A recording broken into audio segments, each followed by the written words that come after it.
देश और दुनिया की तमाम छोटी और बड़ी खबरों के लिए हमारे चैनल को सब्सक्राइब करना न भूलें और बेल का बटन जरूर दबाएं। नमस्कार दोस्तों, स्वागत है आपका देश लाइव में और आपके साथ हमेशा की तरह मैं हूं आशिमा त्यागी। दोस्तों, कल्पना कीजिए एक ऐसा देश जहां नफरत सिर्फ भाषणों में नहीं बल्कि पार्सल बनकर घर घर तक पहुंचाई जा रही है।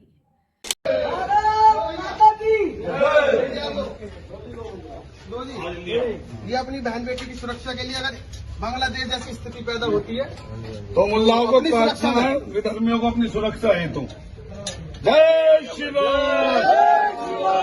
जय श्री राम, जय श्री राम। यहाँ पे जहां विचारधारा किताबों तक सीमित न रहकर हथियारों की शक्ल ले ले और जहां डर एक अफवाह नहीं बल्कि रोजमर्रा की हकीकत बन जाए, तो सवाल सीधा है, क्या इस सब पर कोई संज्ञान लेने वाला है या फिर हम सब चुपचाप एक ऐसे अंधेरे की तरफ बढ़ रहे हैं जहां संविधान सिर्फ कागज बनकर रह जाएगा। तो आज हम इसी हकीकत को जानने की कोशिश करेंगे इस चर्चा के माध्यम से।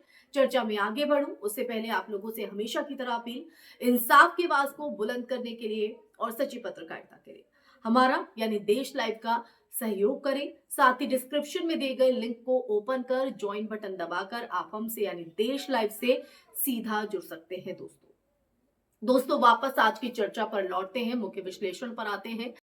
गाजियाबाद का जिक्र आते ही अब सिर्फ औद्योगिक विकास या एनसीआर का नाम नहीं आता है बल्कि हालिया जो घटनाएं हैं, हालिया घटनाएं एक ज्यादा खतरनाक तस्वीर पेश करती है। यह मुद्दा किसी एक घटना, किसी एक बरामदगी या फिर किसी एक गिरफ्तारी का नहीं है दोस्तों। मुद्दा उस पूरे इकोसिस्टम का है जिसमें पहले लोगों के दिमाग में जहर भरा जाता है, फिर उसी जहर को आत्मरक्षा, धर्म रक्षा या राष्ट्र रक्षा के नाम पर हथियारों में बदला जाता है। ये जो प्रक्रिया है वो अचानक नहीं होती है। ये सालों की नफरत भरी भाषा, टीवी डिबेट्स की चीख, सोशल मीडिया के जहरीले फॉरवर्ड्स और खुलेआम दी जाने वाली धमकियों से जन्म लेती है। तथ्य यह है कि भारत का जो कानून है वह हथियारों के अवैध प्रसार को सख्ती से प्रतिबंधित करता है। आर्म्स एक्ट हो या आईपीसी की धाराएं, राज्य के पास काफी कानूनी ताकत है दोस्तों। लेकिन सवाल कानून की मौजूदगी का नहीं, उसके इरादतन इस्तेमाल का है। जब नफरत फैलाने वाली भाषा पर अभिव्यक्ति की आजादी का कवच चढ़ा दिया जाता है, उसे कवर कर लिया जाता है, और जब हिंसा के खुले संकेतों को भावनात्मक बयान कहकर टाल दिया जाता है, तब समस्या कानून व्यवस्था की नहीं, राजनीतिक इच्छा शक्ति की बन जाती है। जी हां, राजनीतिक इच्छा शक्ति, क्योंकि ये तमाम जो चीजें हैं वो राजनीति से ही तो प्रेरित होती हैं। वरना आम जन आपस में ना तो अपनी चीजों को खराब करना चाहता है, वो तो आपसी भाईचारे के साथ रहना चाहता है। तो इसलिए दोस्तों ये मुद्दा, इस पर बात करना जरूरी है।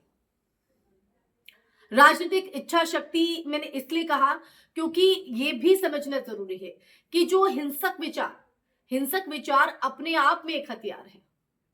समाज शास्त्रीय जो अध्ययन बताते हैं कि जब किसी समुदाय को, जी हां, किसी समुदाय को बार बार देशद्रोही, घुसपैठिया या दुश्मन के रूप में पेश किया जाता है या उसे टारगेट किया जाता है, तो आम व्यक्ति के लिए उस समुदाय के खिलाफ हिंसा को जायज ठहराना आसान हो जाता है।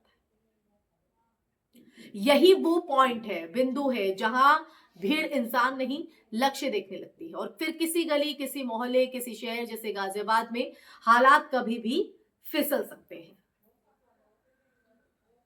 डर का जो ये माहौल है वो सिर्फ अल्पसंख्यकों के लिए नहीं, खतरनाक नहीं है, ये पूरे समाज के लिए जहरीला है। जी हां, पूरे समाज के लिए। इतिहास गवाह है कि जब राज्य चुनिंदा नफरत को नजरअंदाज करता है तो अंततः वही आग बहुसंख्यकों तक भी पहुंचती है। आज अगर किसी और के घर पर पत्थर फेंका जा रहा है तो कल वही पत्थर किसी भी असहमति की आवाज पर चल सकता है, कोई इसे रोक नहीं पाएगा। कानून का चयनात्मक पालन लोकतंत्र को भीतर से खोखला कर देता है दोस्तों, खोखला। सबसे चिंताजनक पहलू यह है कि हिंसा की तैयारी अब गुप्त नहीं रही, खुलेआम रैलियों में आक्रामक नारे, सोशल मीडिया पर हथियारों की नुमाइश और अंतिम समाधान जैसे शब्द, ये सब चेतावनी है। सबूत नहीं तो संकेत तो जरूर है दोस्तों, और संकेतों को नजरअंदाज करना, उन्हें अनदेखा करना किसी भी जिम्मेदार राज्य की सबसे बड़ी नाकामी होती है, सबसे बड़ी। तो आगे का जो रास्ता है वो समाधान सिर्फ गिरफ्तारियों या प्रतीकात्मक कार्रवाइयों में नहीं है। जरूरत है एक स्पष्ट संदेश की, जी हां, एक स्पष्ट संदेश की कि नफरत की राजनीति बर्दाश्त नहीं की जाएगी, चाहे वो किसी भी विचारधारा से आए, किसी भी। पुलिस और प्रशासन को सुप्रीम कोर्ट के निर्देशों के मुताबिक हेट स्पीच पर स्वतः संज्ञान लेना होगा। सोशल मीडिया प्लेटफॉर्म्स की जवाबदेही तय करनी होगी, और सबसे अहम इन तमाम चीजों में राजनीतिक नेतृत्व को अपनी चुप्पी तोड़नी होगी, क्योंकि चुप्पी भी कई बार सहमति बन जाती है और ऐसे लोगों को शय भी देती है। तो आखिर में सवाल यही है, क्या हम एक ऐसे भारत को स्वीकार करेंगे जहां डर रोज की हवा बन जाए, और फिर उस भारत के लिए खड़े होंगे जिसकी बुनियाद संविधान, बराबरी और इंसानियत पर रखी गई थी। दोस्तों, मैं सवाल इसलिए कर रही हूं क्योंकि आज के अगर हम सिनेरियो में देखें तो जो माहौल है वो बेहद डरावना है, असहज करने वाला है।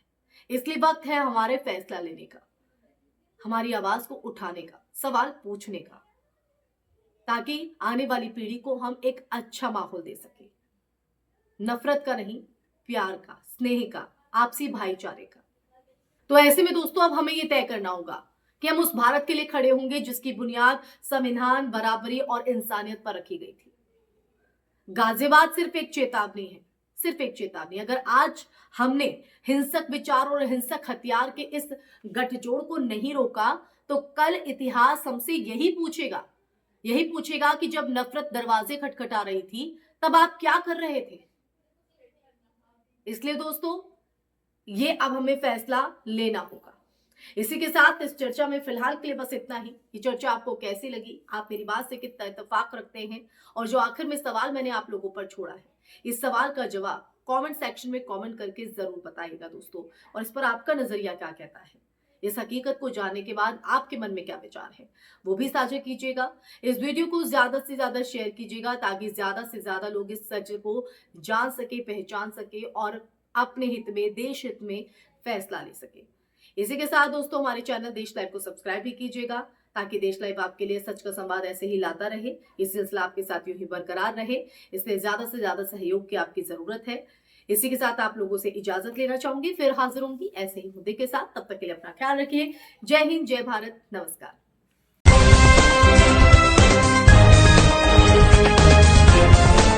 देश और दुनिया की तमाम छोटी और बड़ी खबरों के लिए हमारे चैनल को सब्सक्राइब करना न भूलें और बेल का बटन जरूर दबाएं।